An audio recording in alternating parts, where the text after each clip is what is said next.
E aí pessoal, aqui é o Nova Strike com mais um vídeo pra vocês e nessa ocasião falando de um dos arquétipos mais pedidos aqui no canal, se não o mais pedido, que foram os imponentes e poderosos monarcas, né? E entre as pessoas que pediram estão aí o Carlos Frazon, o Eder Yuki, o Zoro X, Lucas Play e o cachorro do Link, que nome é esse, mano? Mas enfim, valeu pela sugestão de todos vocês aí. E antes de mais nada, se você é novo aqui no canal, seja muito bem-vindo. Não deixe de se inscrever aqui porque toda semana tem uma novidade, beleza? Também não esqueça de curtir a página no Facebook e também acompanhar o grupo que tem lá, assim como no WhatsApp. Bom, e agora sem maiores enrolações, né? Os monarcas eles já são veteranos no Yu-Gi-Oh! Eles são um dos arquétipos mais antigos da franquia, e inclusive muita gente que nem é tão fã assim do card game, com certeza já deve ter visto alguma cartinha pirata deles, aquelas que vinham na banca mesmo. E desde sempre eles honravam seus nomes, pois sempre foi perceptível a imponência que eles exerciam no campo, com os efeitos e ataques brutos vindos logo depois de serem invocados a troco de custos relativamente baixos, né? Eles já apareceram no anime sendo usados pelos membros da Brigada da Luz, no Yu-Gi-Oh! GX, e eles eram servos da irmã dos Sartorius, né, chamada Sarina. E além disso, no mangá eles eram usados pelo personagem Sawatari, no Yu-Gi-Oh! Arc 5, e também por outro personagem chamado Kyoji Mikado, também do Arc 5. Diferente de outros arquétipos que já foram trazidos aqui para o canal, os monarcas eles não possuem nenhuma história por trás ou inspiração direta que tenha sido declarada oficialmente, pelo menos. Então, dessa vez não vai ter aula de história ou algum tipo de historinha baseada no folclore e mitologia, né? A gente vai seguir direto então para nossa decklist. Bom, galera, eis aí então a nossa decklist, só dando aquele recado básico de sempre. Ela é construída, né? Essa lista ela é construída de maneira que consiga conciliar tanto a parte orçamentária, né? Levando em consideração que nem todos os duelistas têm condição de comprar qualquer coisa, gastar R$ 50 ou mais em uma carta só, né? Mas também é aquilo, ela também tem que ser jogável, né? Então tentei conciliar o máximo possível para que não saísse por um valor exorbitante, né? Algo que seja mais dentro do padrão de todo mundo, que seja mais viável para todo mundo. Mas aí então, vamos começar falando então por ordem, né, da Ether, que inclusive é limitada e era uma das melhores cartas aqui no deck. E ela funciona da seguinte forma, né? Quando você invoca ela por tributo, né? Quando você sacrifica algum monstro, você vai poder mandar duas cartas Monarca, Mágico ou Armadilhas para o cemitério com nomes diferentes, né? E aí, se você fizer isso, você vai poder invocar especialmente um monstro com 2.400 de ataque ou mais e 1.000 de defesa do seu deck, né? E aí depois no final do turno você vai voltar ele para mão. E particularmente falando, né, esse efeito da Spell e da Trap de Monarca é muito boa pelo seguinte. Temos aqui a The Prime Monarch, que ela no cemitério acontece o seguinte. Se ela estiver no cemitério, você vai poder banir uma outra carta Monarca, Mágico ou Armadilha do seu cemitério e invocar especialmente ela na posição de defesa. E aí ela não vai ser mais tratada como uma carta armadilha, vai ser tratado como um monstro. Isso particularmente é muito bom para que você possa fazer sacrifício para ela sirva de sacrifício, melhor dizendo, para outros monstros, né? Porque é meio chato você às vezes ter que ficar se livrando dos seus próprios monstros, né? Os monstros menores aqui ou até os outros que você já tem em campo. E às vezes não é tão vantajoso assim tirar eles de lá. Você corre o risco de tomar alguma staple na cara e ficar com o campo aberto. E aí tem a outra mágica aqui também que a gente pode usar para banir, que é essa aqui, que é a Frost Blast of the Monarchs. Ela, se ela estiver no cemitério, né, você pode banir essa carta e uma outra carta mágica, uma armadilha monarca, né, também do cemitério, e aí você escolhe uma carta setada no campo e vai poder destruir. Isso também serve de bastante ajuda. Eu não coloquei 3 porque eu acho muito pesado colocar 3, eu acho que uma tá de bom tamanho.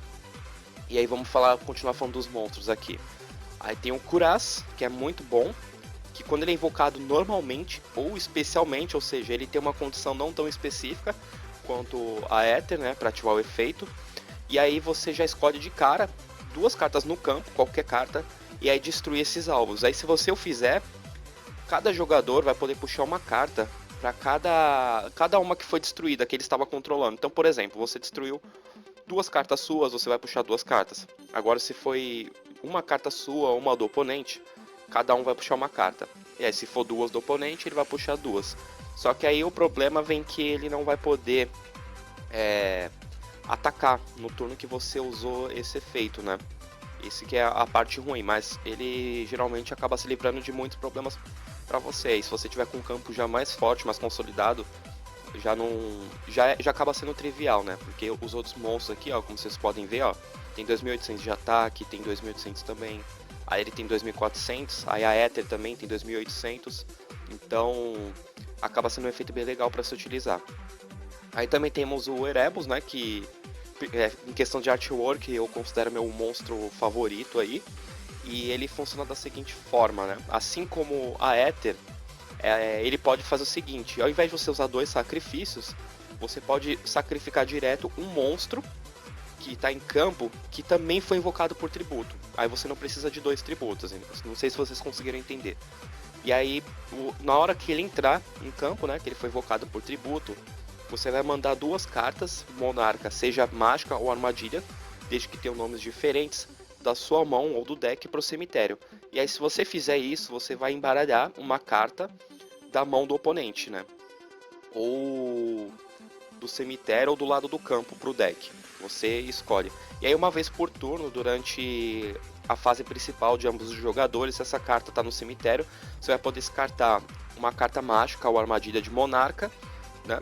E depois vai dar alvo em um monstro no seu cemitério com 2.400 ou mais de ataque e 1.000 de defesa. E vai poder adicionar ele para a mão. Acaba sendo uma busca, né? Uma search aí muito legal para usar. Aí temos aqui o Testalos, que funciona da mesma forma que o Erebus, funciona da mesma forma que a Ether. Pode usar um sacrifício, né? Se for um monstro que já está em campo e ele foi invocado por tributo também. E aí você vai poder, na hora que invocar, né, por tributo, você vai poder olhar na mão do oponente e descartar uma carta dele, da mão. E se foi um monstro descartado, você vai poder causar dano para o oponente igual ao ataque original dele, igual o nível original dele, vezes 200. E esse outro efeito não é tão legal assim, né? Tipo, não é tão fácil de usar, melhor dizendo. Aí se essa carta foi invocada por tributo, sacrificando um monstro de fogo, você vai poder usar esse efeito adicional, né? Que é causar 1.000 de dano pro oponente, depois disso. Aí temos aqui também o Gofu, que tá virando uma carta básica aí, com esse novo formato Link. E aí você vai poder, como é que fala? Se proteger também. Temos a Edea, que é uma das principais buscadoras aqui. Com ela você vai poder invocar especialmente um monstro com 800 de ataque e 1.000 de defesa, né, do seu deck em posição de defesa. E isso particularmente é muito bom, por quê? Porque você vai trazer esse cara aqui, que é o Eidos.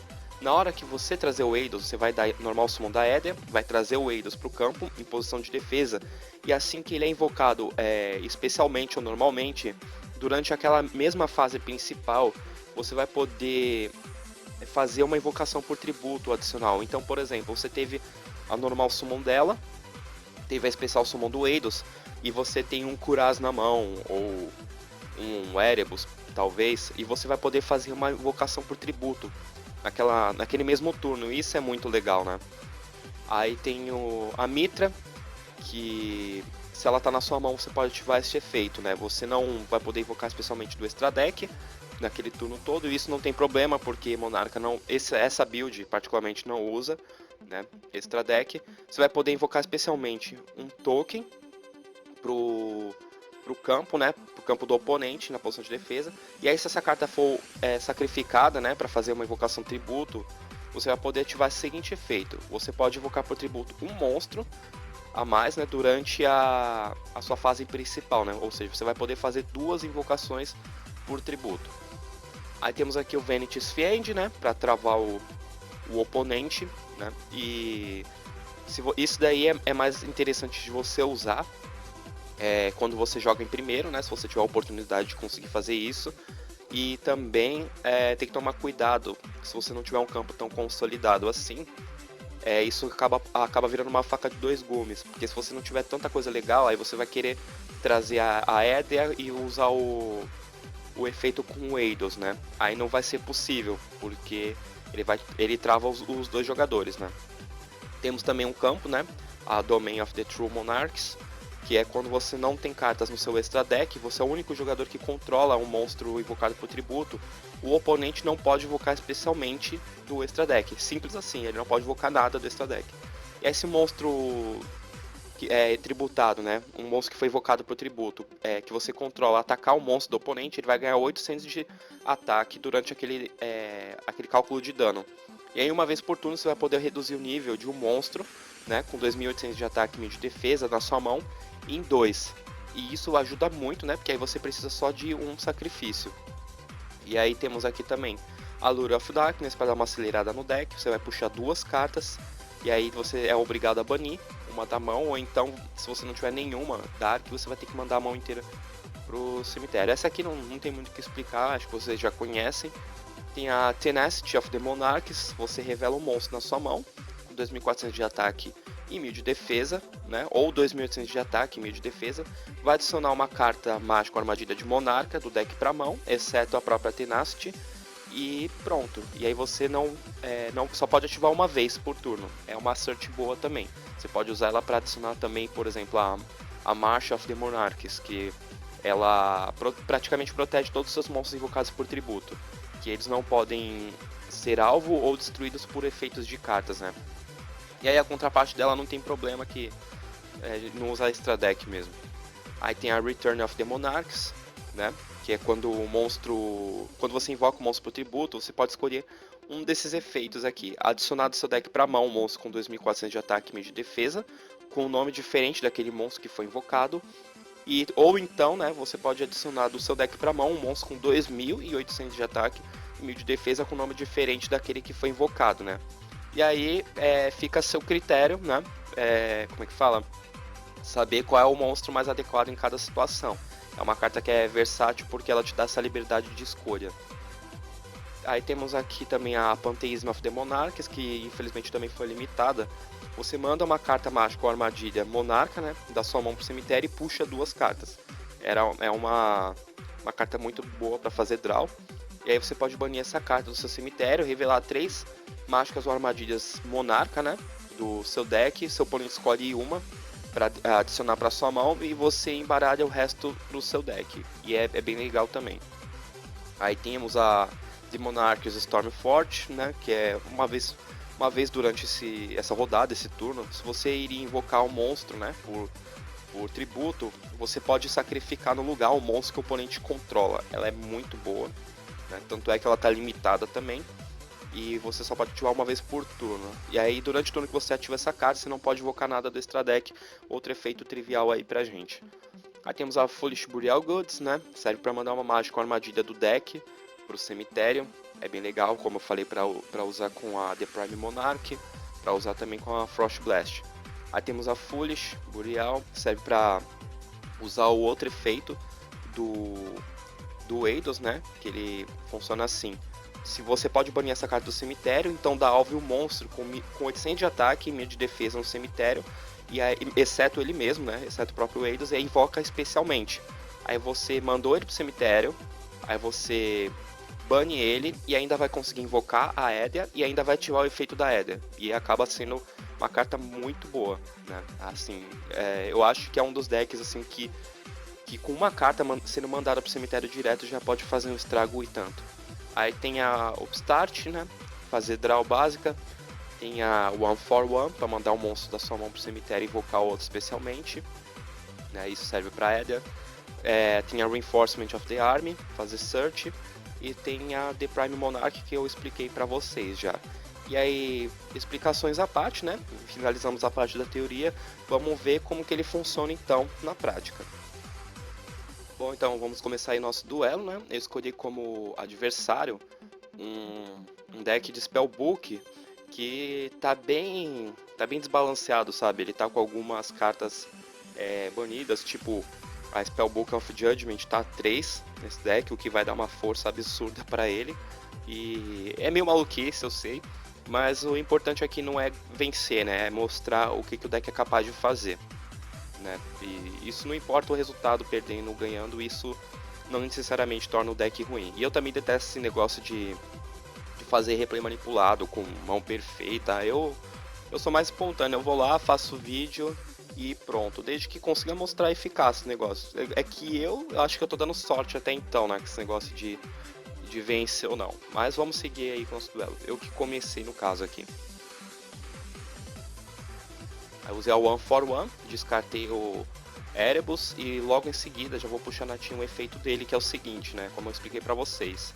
Se ele tá no cemitério, você pode descartar uma mágica ou armadilha monarca e escolher um monstro no cemitério com 2.400 ou mais de ataque e 1.000 de defesa, né?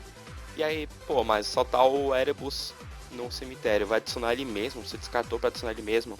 Mas isso é porque a Frost Blast, eu acho ela mais conveniente para mim, nesse caso, com essa mão, ela tá no cemitério, né? Porque depois eu posso banir ela junto com uma outra mágica armadilha monarca, e aí depois destruir uma carta setada no campo. Aí descartei, adicionei o Erebus de volta, e aí com a One for One, eu dei Special Summon na Edea. Aí é aquilo, a Edea vai puxar o Eidos pro campo. Aí agora eu vou poder fazer a invocação por tributo do Erebus.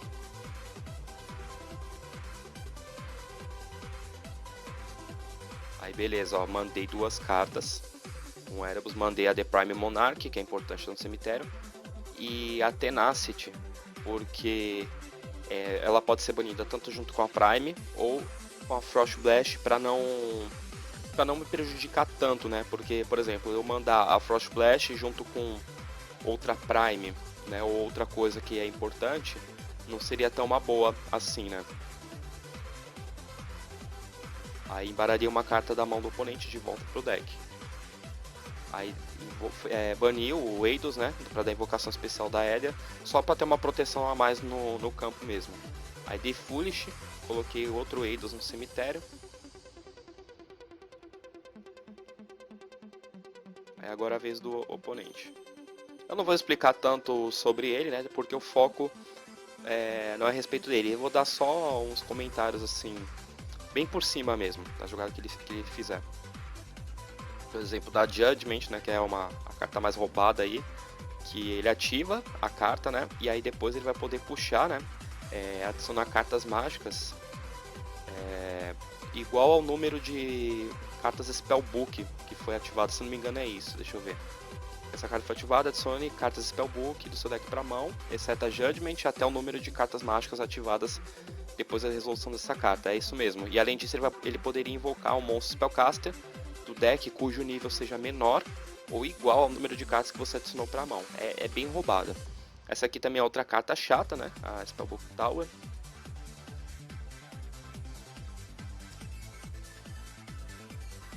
Aí ele adicionou uma só. Aí trouxe a Maiden, né? Que ela é buscável com a Judgment. E vai ajudar ele a ganhar uma proteção aí também. Aí logo depois ele já ativou o Aboko. Eu resolvi trazer a Prime Monarch agora, porque eu pretendo usar a Edea de tributo. A Prime Monarch é mais conveniente para mim em defesa, que tem mais defesa, né, 2.400. Aí o que eu vou fazer? Se eu desse alvo na Maiden, ele ia trazer o Dragão Branco. Então, e eu preciso de draw, esse Golfu não me interessa por enquanto. Então eu resolvi destruir a Prime Monarch e resolvi destruir a Spellbook Tower dele. Já que eu não ia poder destruir o monstro dele de qualquer jeito, né? Até porque tem o Aboko. Então interessa isso mais pra mim. E também não ia poder atacar com Cuirass, já que quando ele usa o efeito dele, você não pode atacar com o próprio monstro.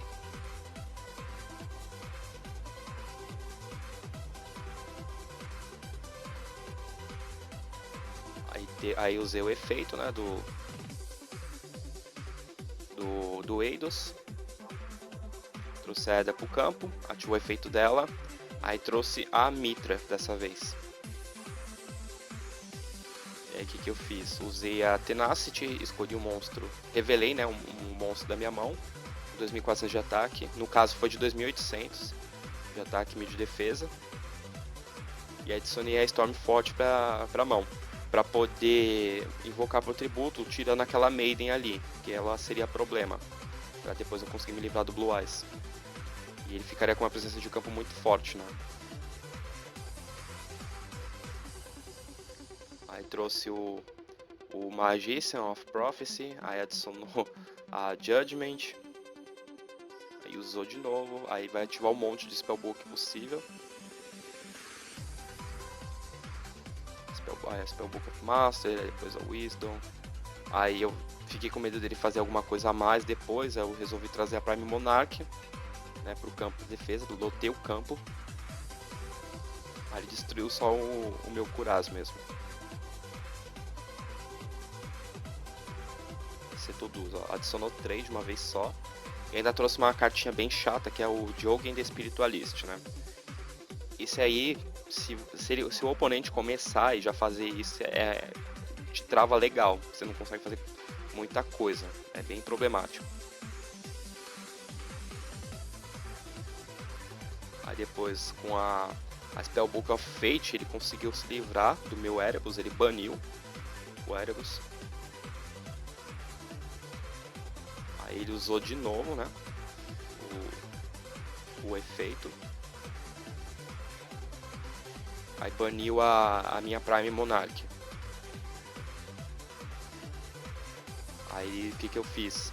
Com o efeito, né, da Stormforge, que ela permite que eu use um monstro do oponente, né, para ser sacrificado para evocação tributo. Eu tirei a Maiden, né, que a Maiden ela seria alvo de, se ela fosse alvo de efeito de ataque, ia trazer o Blue Eyes, não é legal para mim. Aí sacrifiquei ela, trouxe o Erebus, e aí eu vou tirar esse Jogen do campo, né, com o efeito dele de embaralhar de volta pro deck. Teve um efeito da Mitra também, que ativou, né? Mas não vai ter nenhuma relevância pra gente, que seria eu poder fazer mais uma invocação tributo nessa rodada, só que eu só tenho 2 Golfu na mão. Aí teve a Frost Blast, né? Bani ela junto com a Stormforge e vou destruir aquela carta setada do oponente. Só que é Quick Spell, ele vai ativar, que é a Wisdom. Que aí ele pode escolher se torna um monstro virado para o Spellcaster, no caso dele, né? Virado para cima, se ele fica imune a outros efeitos de mágica ou se ele é inafetado por armadilha. Então ele ativou por ativar mesmo, ele ia perder o monstro de qualquer maneira. Aí passei a vez.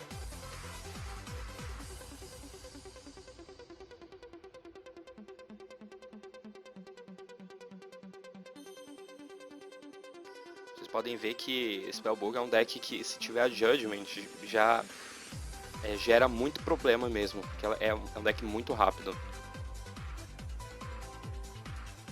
Aí destruiu minha Eder, né? Aí ativou o efeito dela, né? Deixa eu só dar uma lida rápida pra vocês, né?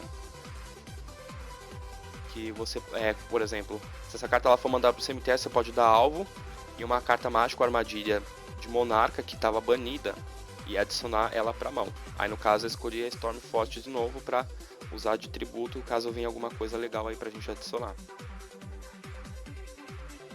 Aí trouxe o Prime Monarch, né, do cemitério, bani com a Tenacity. Eu bani com a Tenacity e a Frost Blast, né, pra dar uma defesa a mais. Ele puxou 3 cartas, aí trouxe o Jogen de novo, né, baniu o Erebus de novo com a Fate, Spellbook of Fate. Aí puxei aqui a Return of the Monarchs. Aí não tinha muito o que fazer, né? Com a mão desse jeito. Eu fiquei em sérios apuros aí.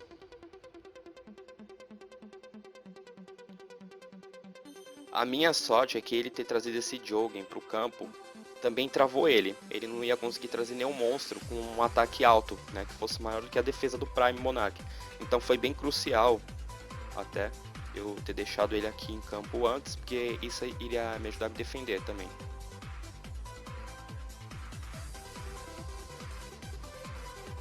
Aí aqui veio a Venice Fiend. Aqui que eu fiz? Eu usei a Stormforge, né? De novo. E aí eu diminuí o custo de invocação, né? Eu poderia usar o monstro, né, do oponente como sacrifício, e aí eu preferi tirar o Spiritualist mesmo, porque ele já tem um ataque e defesa baixo, e eu prefiro um monstro que trave especial summon no meu campo do que no campo dele. Aí tirei, Aí ele usou o Aboku de novo, né? Com o efeito da Return of the Monarch, adicionei o Cuirass.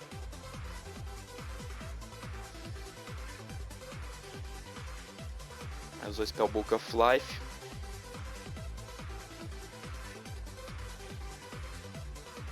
Aí agora veio a Edea. Aí o que eu fiz? Eu tirei de Prime Monarch e trouxe o Cuirass para poder destruir as duas cartas no campo. E aí ativei de novo a Return of the Monarchs para adicionar uma carta para mão. Aí trouxe o Testalos, que eu vou acabar nem usando.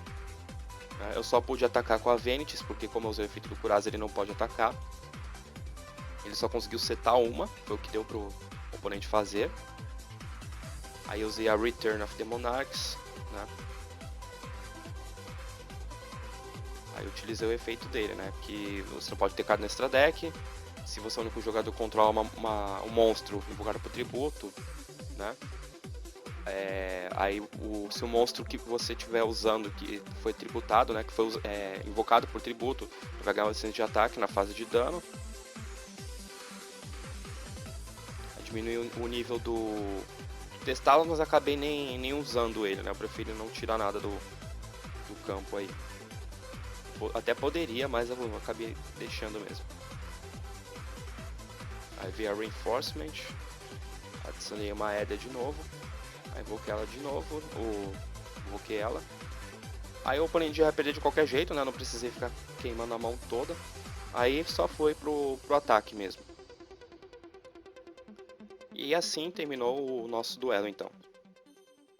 Seguindo agora com a nossa overview básica, vocês puderam ver que mesmo enfrentando um deck que tinha cartas proibidas, né? Os monarcas eles conseguem ter uma presença de campo sólida, na medida do possível, claro, e também conta com a ajuda de monstros com ataques razoavelmente altos e efeitos que podem desbalancear todo tipo de estratégia, sendo impedindo o oponente de usar o extra deck, algo que muitos outros decks dependem quase que totalmente, ou então destruindo cartas no campo, por exemplo.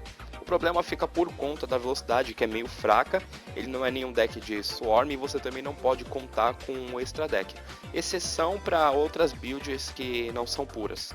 Algumas cartas que podem ser sugeridas, né, para quem quiser algo mais diferente e relacionado com os monarcas são a Treeborn Frog, a build de monarca com sapo, ela já foi muito utilizada no passado. O Mobius de Frost Monarch, que ele já entra tirando duas mágicas ou armadilhas no campo.